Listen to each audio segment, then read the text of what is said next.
Xai'xais, good afternoon. Thank you for joining us. My name is Dallas Smith. I'm here on behalf of the Tlowitsis Nation. We gather today on the unceded traditional territory of the Algonquin Anishinaabe Nation, and we acknowledge the Algonquin people as the traditional stewards of these lands and waters. We represent the Coalition of First Nations for Finfish Stewardship, a coalition of British Columbia First Nations whose territories, economies, and food systems depend on a working salmon aquaculture sector. On the stage today, we have two of our elders, Chief Harvey Robinson of the Kitasoo Xai'xais and Chief Simon Tom from the Tla-o-qui-aht Nation. You will also hear from Deputy Chief Councillor Isaiah Robinson of the Kitasoo Xai'xais, as well as Jennifer Woodland, Chair of the BC Salmon Farmers Association, and my brother Hasheukumiss, Tyee of the Ahousaht First Nation. There are just a few of the nearly 24 First Nations leaders and representatives of our industry partners who have traveled thousands of kilometers to remind the Government of Canada our connection to the words the Prime Minister posted earlier this month. Prime Minister Carney said, "We're building a stronger economy to make life more affordable, to create high-paying jobs, and to take care of each other and determine our own future. We will build a Canada that is not just strong, but good, not just prosperous, but fair, not just for some, most of the time, but for all of the time, and but for all of us, all of the time." Apologies. Let me be direct. Canada is in the middle of an affordability crisis. The cost of feeding household has never been higher. The Prime Minister has outlined a clear economic agenda: affordability, food security, and driving new investments and economic reconciliation. We stand here today with salmon aquaculture as part of the solution to all four. Our nations and British Columbia rural coastal communities we represent are part of the all that the Prime Minister talks about. We stand here today ready to be partners in building the Canadian economy that his government has committed to. But we also stand here today to remind this government that decisions made in Ottawa, decisions about our territories, our oceans, our food, and our economic future must be made with us, not for us. In 2024, under activist pressure, the Trudeau government announced that open netpen salmon farming would be banned in British Columbia by June of 2029 and replaced by unproven technology that will not work in our coastal waters. This decision was made without a credible economic impact analysis of the industry in these regions and was made against the science. This against technology and against the lived experience of the very nations who have stewarded these waters since time immemorial. Just as importantly, this was a decision that now stands in stark contradiction with Prime Minister Mark Carney's economic agenda and widens the affordability crisis felt by Canadians today. Today, we are calling on the Carney government to reverse that decision. Here's what's at stake. Salmon aquaculture in British Columbia already supports more than 4,000 jobs and generates $1 billion in annual economic activity, while producing healthy, low-carbon Canadian protein for Canadian families. Yesterday, we heard the government committing $6 billion to skilled trades and to get young people working. We employ young people in the salmon aquaculture. This sector is where 2/3 of our workforce is under the age of 35. We are salmon people. It is our responsibility to preserve and protect our wild salmon. We have been stewards of wild salmon for thousands of years and will continue for thousands more. We know that we can both grow farm salmon and protect wild salmon because that's what we have been doing every day for decades. BC Coastal First Nations believe in conservation and having a choice to responsibly develop salmon aquaculture economies for our people within our territories. Salmon aquaculture is the backbone of this. In the midst of an affordability crisis, maintaining jobs that grow Canadian food for Canadian families should be a priority for the Government of Canada. BC Coastal First Nations are calling on the Carney government to immediately reverse the 2029 Trudeau netpen ban so that we can implement our responsible plan to drive new foreign investment and increase our equity position in the salmon aquaculture sector. $500 million of new foreign direct investment in rural, remote communities has been frozen by a single Trudeau-era policy. By reversing this ban, the investment can be deployed not in 5 years, but in months. Today, we are also unveiling our plan for an Indigenous path forward so that we can be part of this economic growth. Our path forward for First Nations-led salmon aquaculture and economic participation has 5 pillars. As part of our ongoing commitment to science, a transformation of the ISO-accredited Centre for Aquatic Health Science to the ISO-accredited Indigenous Centre for Aquatic Health Sciences, located in Weewakam Territory. This will braid Western science and traditional ecological knowledge. We will also create a nation-led salmon stewardship fund, requiring salmon aquaculture companies to make contributions to the new Indigenous Centre for Aquatic Health Sciences. Pillar 3 and 4 focus on growing our economies. And just like the First Nations investing in pipelines and other major projects, we are working on a major equity Indigenous investment in the largest seafood harvesting facility network in Western Canada.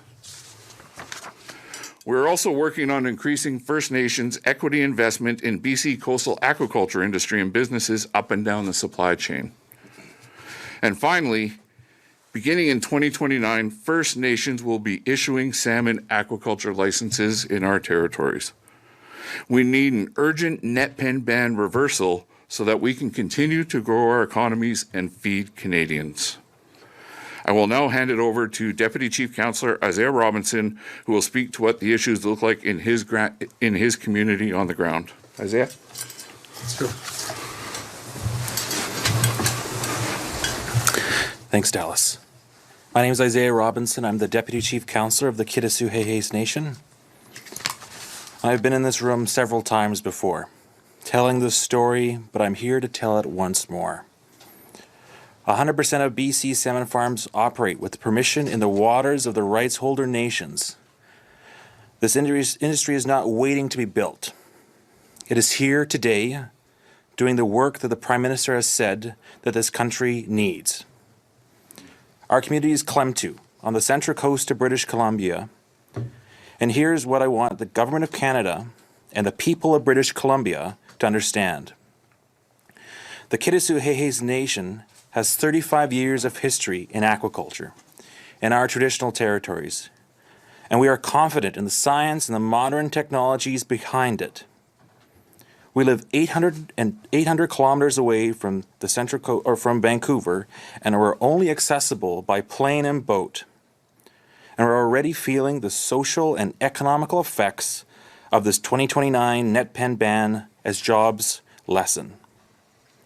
Salmon aquaculture represents 51% of my economy within my community.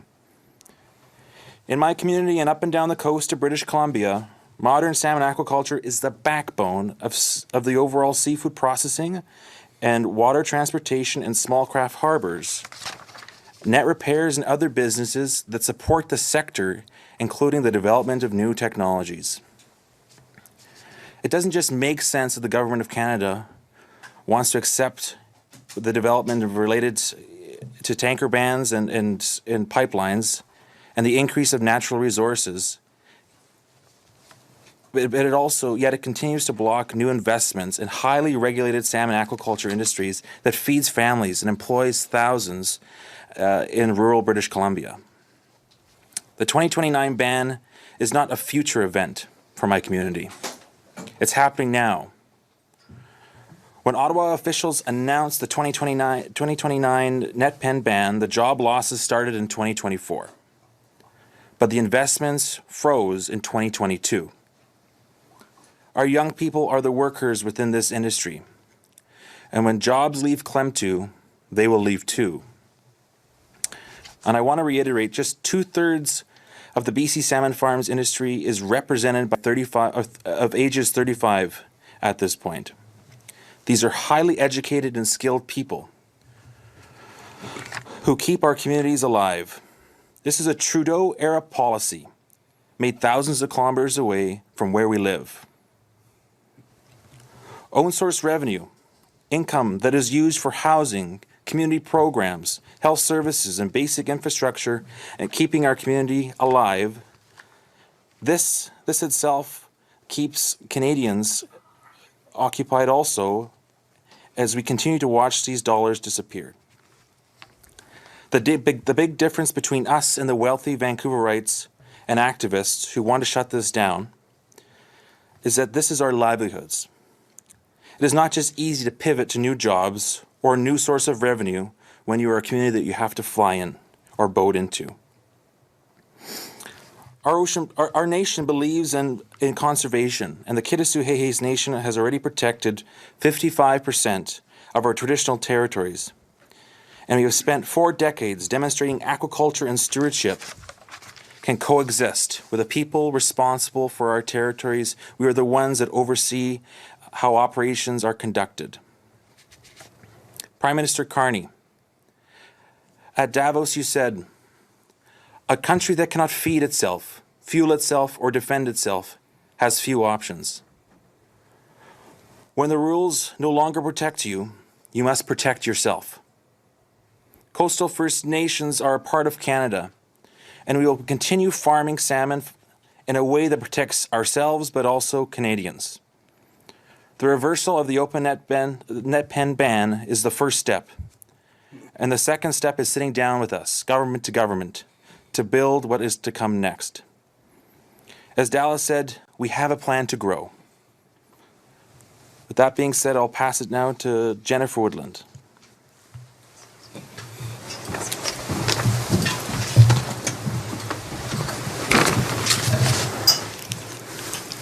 Thank you. And thank you for the honor of allowing me to stand here with you today. My name is Jennifer Woodland, and I'm the chair of the BC Salmon Farmers Association. I have spent 29 years in the salmon aquaculture industry. Many of those years I've spent working with First Nations on their economic development. Some of those are represented here today. I live and raise my family in coastal British Columbia, but I'm a Newfoundlander. And the early 90s cod crisis had a dramatic impact on me, on my family, and on my province. It was an experience that led me to explore a career in growing seafood, to reduce the pressures on wild stocks, and to preserve coastal rural ways of life.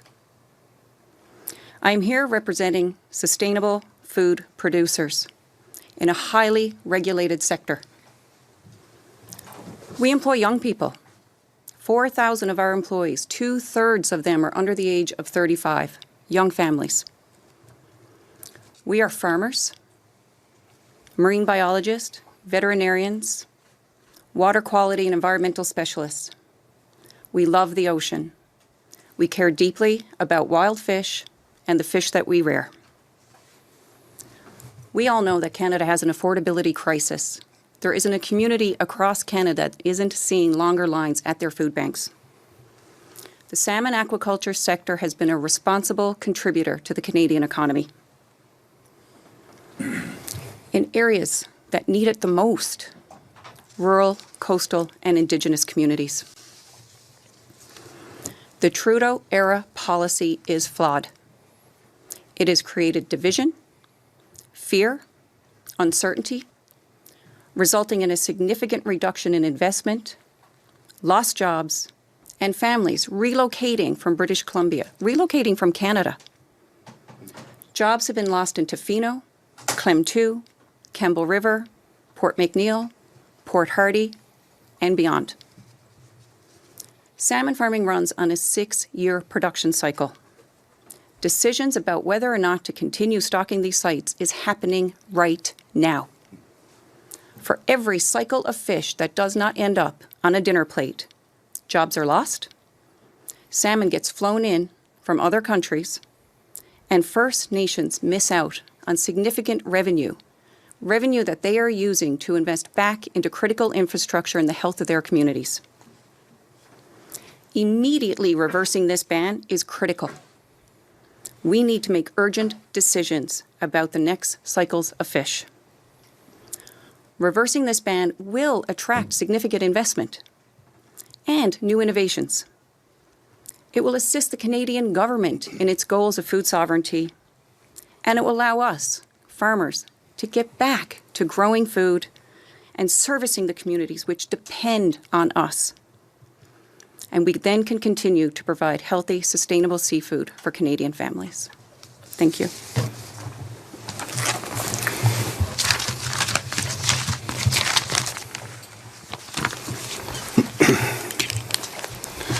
Good morning. I am Hasheukumiss, Hereditary Chief of the Ahousaht First Nations on the west coast of Vancouver Island, near Tofino. I will be the 17th generation of my family to hold this title. We are the rights and title holders in our traditional territories. This morning, a press conference was held by those who seek to undermine those very same rights and titles in our traditional territories. The views and opinions expressed to those to seek not only to remove salmon aquaculture from our territories, but they fundamentally conflict with the Build Canada Strong mandate. These are the same organizations who have no formal or recognized rights and title and spend their time protesting responsible development. Prime Minister, your government has called for elbows up, for Canadians to stand together, to build Canada strong. The First Nations for Finfish Stewardship Coalition standing here today, Coastal First Nations with our industry partners, is part of Canada Strong. We are not asking to stand outside your economic agenda. We're asking to stand inside it, alongside the government, partner to partner. We have seen all across this country First Nations with equity stakes or building towards them in projects like pipelines, mining, oil and gas, and in critical minerals. That is self-determination. That is reconciliation in action. It is the very right of every First Nations.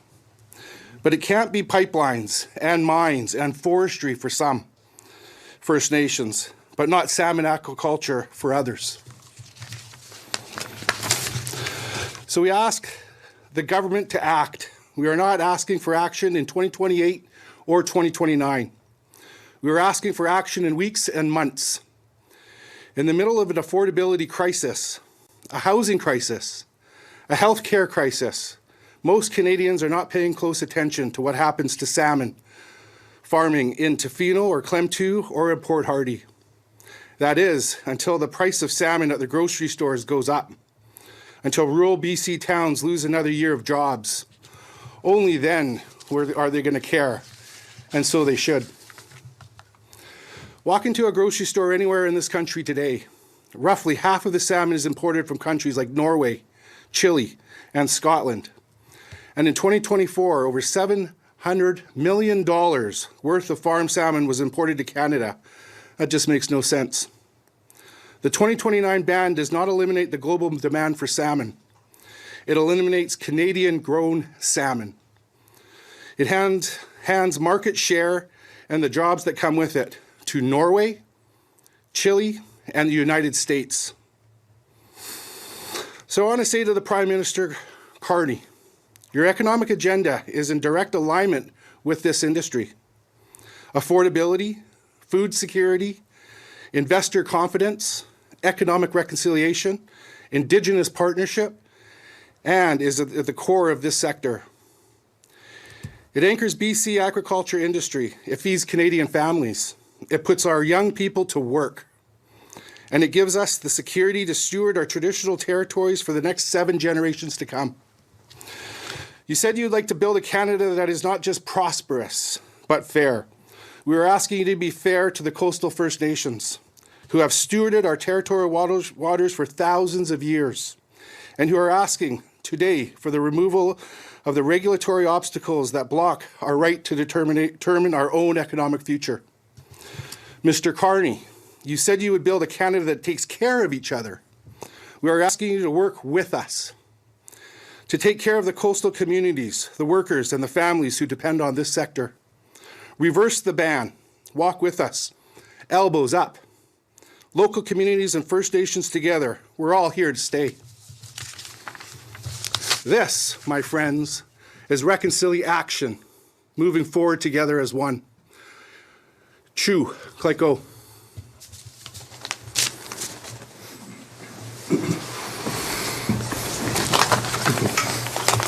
We'll take any questions from the in-house media or online, I believe. Hi, Fraser from Attendees. I'm just wondering if you had a chance to meet with anyone from the new government to make your case about this, either the Prime Minister or the new Minister of Fisheries. We've been in regular discussions with the senior bureaucrats and political leaders in this government about these issues, and we're really hoping that the collaborative efforts that we've been working towards for the last number of years really start to take place. And now with this new government, this new economic agenda, we feel comfortable that we're going to get this process underway. And they seem sympathetic anyway to your... I think Canada, this government is starting to understand the challenges and the short-sighted vision of the previous Trudeau policy ban. I think they understand the economics that are in place, and they understand how crucial this is to our local coastal communities. And I sort of got the sense that you haven't had much direction, I suppose, as to what's happening sort of with this moratorium. And I did ask the Fish Alliance, Salmon Fish Alliance this morning too, if they had seen anything about a transition plan or anything, or have you had contact with officials on how this is also supposed to work, or has it just been silent? For the last 6 years, we've been working with the Department of Fisheries and Oceans on sustainable transition in the aquaculture sector, and we have action plans for each of our communities. We have regional differences on technologies and things that we're looking forward, but we've been working together to try to understand what kind of transition needs to take place to defend this jobs and this economy that's in place. And one of the things that other groups said this morning is that they have sort of what they say anyway, the majority of First Nations in British Columbia are sympathetic to what they're arguing, and they quoted about 135 First Nations that are behind them. Is that accurate? Or? That's the difference between rights and title. There's lots of First Nations who support each other on a number of economic initiatives. When TMX pipeline was built, we trusted the First Nations who are along the path when they signed their impact benefit agreements to steward the issues that needed to be stewarded. And so we're looking for that same respect and autonomy in our nations, but we're continuing to work daily with our neighbors and other nations in BC to make it clear what our plan is. It's a transparent plan that's going to go forward, and we need to continue to work with our brothers and sisters on helping them understand how the aquaculture sector is continuing to evolve. We'll take a question on Zoom. Please go ahead. Hi, sorry I couldn't be there in person. Can you hear me? Yes, thanks, Stuart. Okay, perfect. Yeah, so you sort of covered this, but obviously both sides of this debate are here in Ottawa today. Obviously, was there some indication or sign that maybe the Finfish side instigated this trip to Ottawa, or are you here because the wild salmon people are here, or vice versa, or is it just neither one of you really knows how this stands and you're both kind of in the same boat looking for answers? We've been in constant communication with the Government of Canada about our issues, and we don't really pay too much attention to what activists who don't hold rights and title to our territories have to say. It's always unfortunate that organizations like the Union of BC Indian Chiefs, who don't really support any development anywhere that we've been able to see, continue to be a bit of a barrier to the self-determination of our member communities. And then I know you said you've had sort of conversations with DFO, and I think maybe last year or 2 years ago we had some talks about or calls for maybe that finfish and salmon farming should be under the purview of the Department of Agriculture, as it's more farming than traditional fisheries. Has there been any have you seen any movement on that, or had any further discussions about that possibility? We continue to work with the Department of Fisheries and Oceans as well as many other ministries within the Government of Canada because the impact is going to be felt across the board, whether it be the Minister of Finance, whether it be the Minister of Natural Resources, Environment. We're trying to make sure that we continue to collaborate with all the different levels of the federal government, and it's really important that everybody starts to understand how crucial this is to act upon now. So we're really doubling our efforts to outreach and making sure that we're working with all the appropriate levels of government. Do you have another question, Yeah. Stuart? No, my other questions were answered in the room, so thank you. Thank you. This concludes the press conference. Merci, c'est ce qui met fin à cette conférence de presse. Xai'xais. True.